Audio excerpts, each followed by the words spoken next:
Hello student, I am Rajni Gupta. Welcome to science solution. आज हम पढ़ेंगे क्लास 7 साइंस के चैप्टर 7 मौसम, जलवायु तथा जलवायु के अनुरूप जंतुओं द्वारा अनुकूलन। तो आज हम इस पाठ में चर्चा करेंगे मौसम की और जलवायु की, और वहाँ जहाँ जिस क्षेत्र की जलवायु उसके अनुसार जंतुओं में जो जंतु अपने शरीर को ढालते हैं उसके बारे में अपन चर्चा करेंगे। सबसे पहले मौसम के बारे में चर्चा करेंगे। मौसम डेली रोज़ का होता है। जैसे अपन कहीं जाते हैं तो अपन जाने से पहले वहाँ के मौसम के बारे में जानकारी लेते हैं। अगर सर्दी है तो स्वेटर ले जाते हैं, अगर गर्मी है तो वहाँ कॉटन कपड़े अपन ले जाते हैं। खेल में भी मौसम का बहुत इफेक्ट होता है। जब अपन खेल का आयोजन करते हैं तो उसके पहले वहाँ के मौसम की जानकारी देते हैं। आपने देखा होगा दूरदर्शन, रेडियो, दैनिक समाचार पत्रों में भी जो मौसम की जो जानकारी आती है प्रतिदिन आती है। तो मौसम की जो जानकारी होती है प्रतिदिन की जानकारी होती है। आपने पेपर में भी देखा होगा कि शुरू में ही दिया रहता है, सुबह कोहरा रहेगा, सुबह कोहरा रहेगा, एक मिनट बच्चों, सॉरी, सुबह कोहरा रहेगा, बाद में आसमान साफ हो जाएगा, अधिकतम तापमान इतना, न्यूनतम इतना, सूर्यास्त इतने बजे, सूर्योदय इतने बजे। तो एक इस प्रकार पेपर में भी ये रिपोर्ट होती है। समाचार पत्र में मौसम की रिपोर्ट ये रोज़ आती है। तो अपन ने इससे जाना जो मौसम की जो रिपोर्ट होती है प्रतिदिन की होती है। दूसरी बात, जो मौसम है क्षण भर में बदलता रहता है।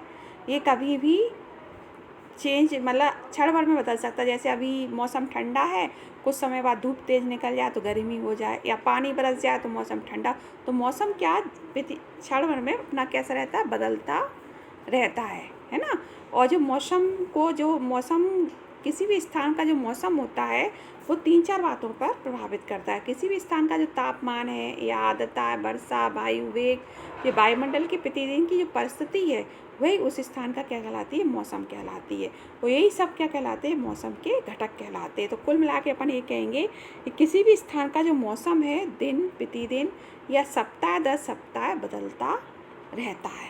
ये निश्चित नहीं रहता कि ठंड है तो ठंड है, तो ये कैसा रहता है, बदलता रहता है। अब अपन आते हैं जलवायु पे बात करते हैं। जलवायु क्या होती है, अभी अपन ने पढ़ा, जैसे अपन ने मौसम के बारे में पढ़ा।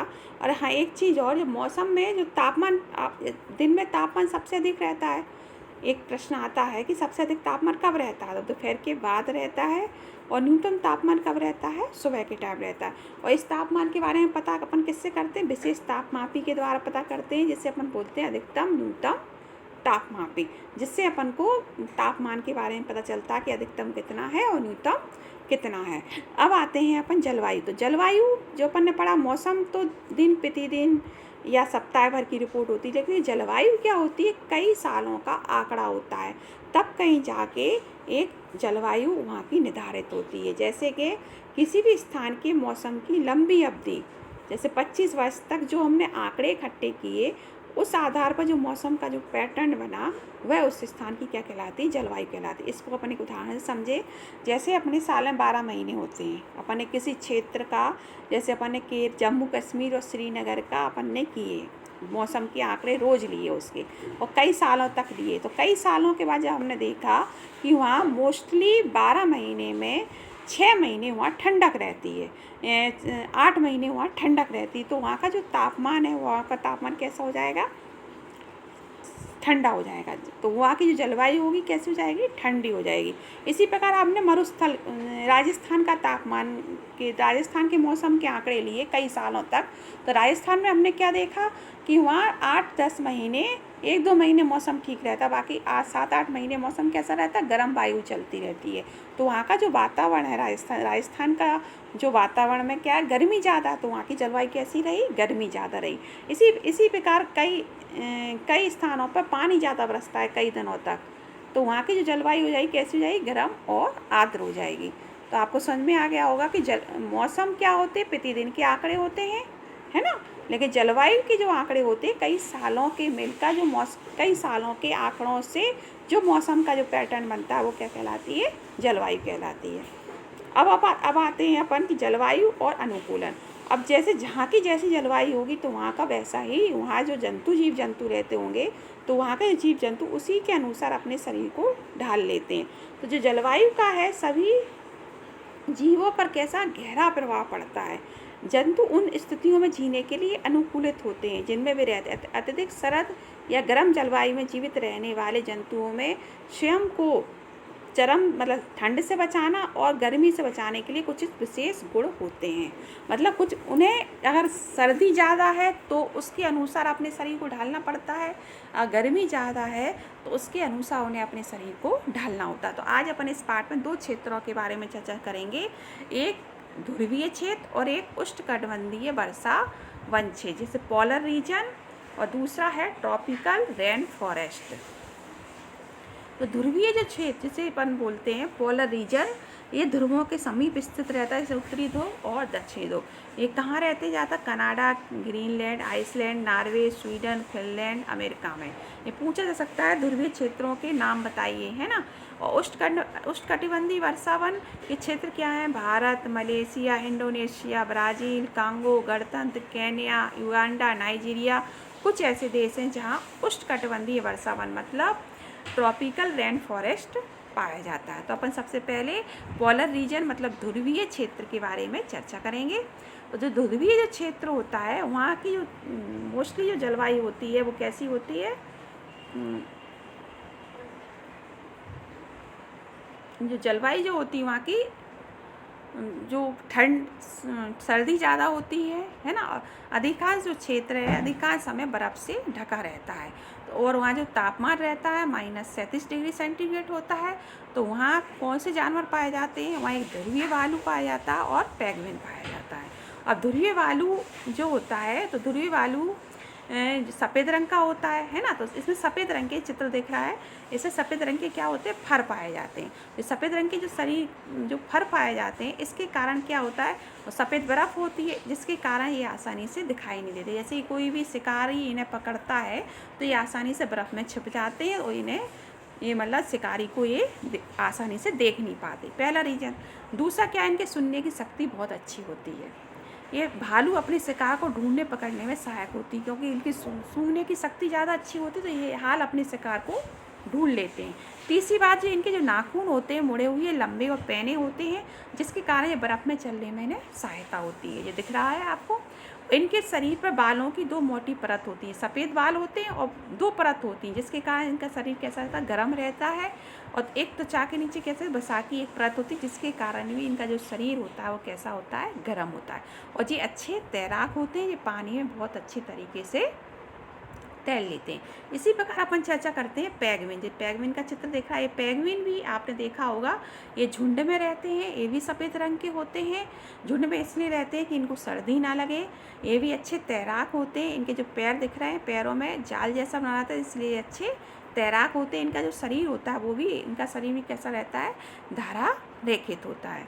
फिर इसके बाद अपन आते हैं, चर्चा करते हैं कि ध्रुवीय क्षेत्र में जो रहने वाले जो जंतुओं में अनेक प्रकार की मछलियाँ, कस्तूरी मृग, रेनडियर, लोमड़ी, सील, व्हेल, अनेक प्रकार के पक्षी सम्मिलित रहते हैं। मछली जो होती है ठंडे जल में लंबे समय तक रह सकती है, पर जो कुछ पक्षी होते हैं ठंडे प्रदेशों में ज़्यादा दिनों तक नहीं रह सकते, तो वो क्या करते हैं? उस स्थान को छोड़कर गर्म स्थानों के में आ जाते हैं, जिससे अपन प्रवास मतलब कहते हैं एक स्थान को छोड़कर दूसरे स्थान पर जाना। जैसे वहाँ मौसम भी अच्छा था तो वहाँ रह रहे थे, जैसे ही वहाँ सर्दी हुई तो उन्होंने उस स्थान को छोड़कर गर्म स्थान, जहाँ गर्म स्थान है वहाँ प्रवास करते हैं, वहाँ उस स्थान को छोड़कर माइग्रेट करते हैं, एक स्थान से दूसरे स्थान पर आते हो। जैसे ही सर्दियाँ समाप्त हो जाती हैं तो पुनः ये अपने आवास पर लौट आते हैं। जैसे आपने सुना होगा साइबेरिया क्रेनों के बारे में, चित्र में आपको दिख रहा है ये साइबेरिया क्रेन देखे होंगे आपने। जैसे अपने राजस्थान में भरतपुर है वहाँ पर ये साइबेरिया क्रेन आते हैं सर्दियों में, और जैसे ही वहाँ जहाँ साइबेरिया से आते, जैसे ही वहाँ की सर्दी ख़त्म होती है तो ये पुनः अपने इस निवास स्थान पर चले जाते हैं। और हरियाणा में कहाँ आते? सुल्तानपुर में आते हैं। अब अपन आते हैं उष्णकटिबंधीय वर्षा वन। एक प्रश्न और आता है, साइबेरिया क्रेन को अब साइबेरिया से ये कहाँ है? राजस्थान तक, तो इन्हें अपनी जो दिशा है इन्हें पता रहती है, इन्हें दिशा का बहुत अच्छा ज्ञान रहता है। ये बहुत अधिक ऊंचाई पर उड़ान भरते हैं। ये आसानी से एक स्थान में प्रवासी पक्षी वर्ष दर वर्ष एक स्थान से दूसरे स्थान पर जाते रहते हैं। पक्षियों को जो दिशा ज्ञात करने का जो पता लगाने के लिए पृथ्वी के चुंबकीय क्षेत्र का ये प्रयोग करते हैं। केवल पक्षी ऐसे जंतु नहीं जो प्रवास करते, ऐसे अनेक स्तनधारी भी जीव जंतु हैं जो मछलियाँ कीट भी अनेक अनुकूल जलवायु की तलाश के लिए मौसमी रूप से प्रवास करते हैं। मतलब मौसमी रूप से प्रवास मतलब एक स्थान से दूसरे स्थान पर जाते हैं। अब अपन चर्चा करते हैं उष्णकटिबंधीय वर्षा वन। उष्णकटिबंधीय वर्षा वन इसे इंग्लिश में बोलते हैं ट्रॉपिकल रेन फॉरेस्ट। ठीक है, क्योंकि ये कहाँ होता है, भूमध्य रेखा के पास होता है। भूमध्य रेखा जो पृथ्वी है और जो अपनी भूमध्य रेखा, तो इसके आसपास का जो क्षेत्र होता है वो उष्णकटिबंधीय वर्षा वन होता है। यहाँ जो तापमान रहता है इसमें सबसे ज़्यादा सबसे सर्द महीनों में तापमान सामान्यतः 15 होता है। वर्ष भर दिन और रात की जो लंबाई होती है लगभग बराबर होती है। उष्णकटिबंधीय वर्षा वनों में ये कहाँ पाए जाते हैं, भारत के पश्चिमी घाटों और असम में पाए जाते हैं। ठीक है, ये वाले जो क्षेत्र पूछा जा सकता है उष्णकटिबंधीय वर्षा वन कहाँ पाए जाते हैं, तो ये पश्चिमी घाटों और असम में पाए जाते हैं। और यहाँ जो जानवर पाए जाते हैं इन वर्षा वनों में वो हैं बंदर, कपी, गुरल्ला, चीता, हाथी, तेंदुआ, छिपकली, सरप पक्षी ये आ सकते हैं। पहला प्रश्न आ सकता है उष्णकटिबंधीय वर्षा वन, जिसे अपन इंग्लिश में बोलते हैं ट्रॉपिकल रेन फॉरेस्ट, क्षेत्र क्या है, ये कहाँ होता है ना, और इस क्षेत्रों के नाम बताओ और यहाँ कौन कौन से जानवर पाए जाते हैं। तो आपको समझ में आ गया, यहाँ वर्षा अधिक होती है इसलिए इसका नाम क्या पड़ा, उष्णकटिबंधीय वर्षा वन। यहाँ निम्न प्रकार के जानवर पाए जाते हैं। तो सबसे पहले अपन चर्चा करेंगे एक मेंढक की, क्योंकि यहाँ वर्षा भी अधिक होती तो यहाँ की जो जलवायु है गर्म और आर्द्र है। तो गर्म और आर्द्र है तो यहाँ विभिन्न प्रकार के जीव जंतु पाए जाते हैं। जो जंतुओं की जो संख्या बहुत अधिक है, जब जंतुओं की संख्या अधिक है तो इन्हें भोजन और रहने के लिए क्या करना पड़ता है, मेहनत करना पड़ती है, माना कठिन स्पर्धा, कठिन कंपटीशन रहता है। तो ऐसे ही अपन सबसे पहले बात करेंगे लाल नेत्र वाले मेंढक के बारे में बात करेंगे। ये वहीं पाया जाता है, उष्णकटिबंधीय वर्षा वन में पाया जाता है। ये अपने यहाँ नहीं पाया जाता है और ये वृक्षों में चढ़ने में सहायता करता है, क्योंकि इसके जो तलवे होते हैं कैसे होते हैं, चिपचिप होते हैं, जो वृक्षों पर आसानी से चढ़ जाता है। पेपर में आ सकता है कि लाल नेत्र वाला मेंढक कहाँ पाया जाता है, तो उष्णकटिबंधीय वर्षा वन में पाया जाता। अब अपन दूसरा चित्र दिख रहा है, इसका नाम है न्यू वर्ल्ड मंकी बंदर। ये चित्र दिख रहा है, इसकी जो अपन कहते हैं इसकी पूँछ कैसी है, ज़्यादा लंबी। अपने यहाँ की जो बंदरों की जो पूँछ होती है कैसी होती है, थोड़ी छोटी होती है। इसकी जो पूँछ होती है थोड़ी लंबी होती है, जिसके कारण ये आसानी से शाखाओं को मारा पकड़ लेता है। इसके हाथ पैर भी ऐसे ही होते हैं। और वनों में आवास रहने वाले जीवों में परस्पर प्रतिस्पर्धा रहती है। कुछ जंतु भोजन प्राप्त करने के लिए अनुकूलित होते हैं। ऐसी एक और उदाहरण है टूकन नामक पक्षी, जिसकी क्या होती है, लंबी बड़ी चोंच होती, जिसके कारण ये ऐसी वृक्षों के फलों को भी खा लेता है जहाँ जो ऐसे आपने देखा हो बहुत से फल ऐसे लग रहते हैं जिनकी शाखाएं बहुत कमज़ोर होती हैं। अगर अपन उस शाखा पर जाके फल को तोड़ेंगे तो शाखा टूट जाएगी, हम भी गिर जाएंगे। पर इसकी जो चोंच होती है इतनी लंबी होती है, चोंच के कारण वो उस फल तक पहुँच के आराम से उसे तोड़ लेता है। तो पहले अपन ने पढ़ा लाल नेत्र वाला मेंढक, फिर पढ़ा न्यू वर्ल्ड मंकी जिसकी लंबी पूँछ है। ये आता है कि लंबी पूँछ किसकी होती है, तो न्यू वर्ल्ड मंकी बंदर की। लंबी चोंच किसकी होती है, तो टूकन नामक पक्षी की। तो चित्र दिख रहा है, ये टूकन नामक पक्षी है। तो ये आप याद कर लेना, इसकी लंबी चोंच है इसलिए इसे टूकन पक्षी बोलते हैं, लाल नेत्र वाला मेंढक जे, और एक जिसकी लंबी पूँछ है वो न्यू वर्ल्ड मंकी। अब आता है अगला चित्र देख रहा है जिसे बोलते हैं लॉयन टेल्ड लंगूर, मतलब दाढ़ी वाला बंदर बोलते हैं इसे। इसमें इसकी क्या दाढ़ी रहती है सफ़ेद रंग की, जिसके कारण सिर के चारों ओर गालों चुबक टोड़ी तक रहती है, सफ़ेद रंग की दाढ़ी रहती है। ये वृक्षों पर आसानी से चढ़ जाता है और मुख्यतः ये क्या खाता है, फल खाता है। तो एक प्रश्न आता है कि ऐसा कौन सा जानवर है जो फल ही खाता है, तो ये लॉयन टेल्ड लंगूर है जो केवल फल खाता है। बीज, कोमल पत्तियां, तने, पुष्प, कलियां भी खाता है। कभी कभी पृथ्वी पर, कभी कभी धरती नीचे आता है ना, तो ज़्यादातर इसका जो समय है पेड़ पौधों पर ही गुजरता है। ठीक है, भूमि पर कभी कभी आते। ठीक है, इसके बाद अपन आते हैं हाथी के बारे में। तो हाथी से तो अपन सभी परिचित हैं। उष्णकटिबंधीय वर्षा वन में एक परिचित जातु हाथी है। हाथी की जो सूंड अपन ने देखा, ये सूंड से सूंघने की शक्ति इसकी बहुत अधिक होती है। हाथी सूंड का प्रयोग भोजन को उठाने में करता है। इसके जो बड़ा दांत होते हैं रद्र कहते हैं, है ना, इन दांतों से वो अपनी पसंद की वृक्ष की छाल को आसानी से क्या कर सकता है, छील सकता है। किससे, दांतों से। ठीक है, वो और इसके बावजूद हाथी आसानी से अपना भोजन जुटाने में समर्थ होता है। इसके लंबे बड़े कान होते हैं जिससे हल्की सी भी ध्वनि को ये आसानी से सुन सकते हैं। और वर्षा वनों की जो जलवायु अपन ने पढ़ाई है गर्म और आर्द्र होती है, जिस कारण जो कान होते हैं इसके वो जलवायु हाथी को ठंडा रखने में कैसे होते हैं, सहायक होते हैं। तो जी हाथी के गुण पढ़े अपन ने तो पेपर में आ सकता है कि हाथी की क्या क्वालिटी है उष्णकटिबंधीय वर्षावन में। तो अपन सबसे पहले इसके सूंघने की शक्ति भी अधिक है। इसके जो कान होते हैं, कान के कारण वहाँ की जो जलवायु हाथी को कैसे रखती है, ठंडा रखने में सहायक होती है ना। गर्म वायु अंदर नहीं पहुँचती है ना ठंडी वायु अंदर पहुँचती, क्योंकि कान जो उसके जो कान जो होते हैं ना उससे वो अपने क्या करता है, कान को ढाँक लेता है। दूसरा, इसके कान इतने बड़े होते हैं कि छोटी सी भी हल्की ध्वनि को सुन लेता है। दांतों के कारण ये वृक्ष की कोई भी छाल को आसानी से छील सकता है जो उसे पसंद है। ठीक है, अब आते हैं अपन इसके प्रमुख शब्दों पर। अनुकूलन। अनुकूलन का अर्थ क्या है, जहाँ जिस क्षेत्र की जैसी जलवायु होती है उसके अनुरूप जंतु जो अपना शरीर को ढालते हैं उसे कहते हैं अनुकूलन। जलवायु अपन ने पढ़ा है, जलवायु क्या होती है कि लंबी अवधि का आंकड़ा, लंबी अवधि का जो मौसम का जो आंकड़ा आता है वो क्या कहलाती है, जलवायु कहलाती है। मौसम के घटक क्या है, तापमान है, आर्द्रता है, वायु का वेग है, ये मौसम के घटक हैं। अधिकतम तापमान मतलब अधिक तापमान, उसे अधिकतम तापमान कहते हैं। न्यूनतम जो कम तापमान। प्रवास मतलब एक स्थान से दूसरे स्थान पर जाना क्या कहलाता है, प्रवास। इसे इंग्लिश में बोलते हैं माइग्रेशन। ध्रुवीय क्षेत्र पृथ्वी के ध्रुवीय क्षेत्रों में होते हैं, जैसे अपनी ये पृथ्वी है, ये वाले क्षेत्र ध्रुवीय क्षेत्र हैं, दोनों ध्रुवों पर होते हैं, उत्तरी ध्रुव और दक्षिण ध्रुव। यहाँ ठंड ज़्यादा रहती है, 6 महीने रात और 6 महीने दिन होता है।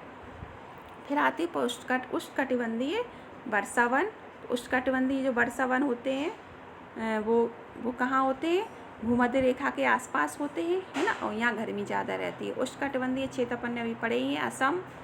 उष्णकटिबंधीय क्षेत्र में आते हैं मौसम क्या होता है, मौसम वह होता है जो दिन प्रतिदिन क्षण भर में बदल सकता है। अभी धूप है, पानी बरस जाए तो मौसम ठंडा हो जाए, तो ये इसको अपन मौसम कहते हैं। कुल मिला के मौसम और जलवायु में क्या अंतर है, मौसम हर क्षण बदलता है, लेकिन जलवायु काफ़ी समय कई सालों का आंकड़ा होता है, तब उस स्थान की जलवायु निर्धारित रहती है। तो बच्चों ये चैप्टर पूरा हो गया, आपको समझ में आ गया होगा। अगर कहीं भी कोई भी शब्द अगर आपको समझ में नहीं आया उसे कमेंट सेक्शन में लिखना, मैं सभी के प्रश्नों के उत्तर देने की कोशिश करूँगी। अगर आपने मेरे चैनल को सब्सक्राइब नहीं किया है तो बिल्कुल कीजिएगा, जिससे आने वाले वीडियो के नेक्स्ट नोटिफिकेशन आपको समय पर मिलते रहें। घर पर रहें, सुरक्षित रहें। नेक्स्ट वीडियो में मिलते हैं। Good bye.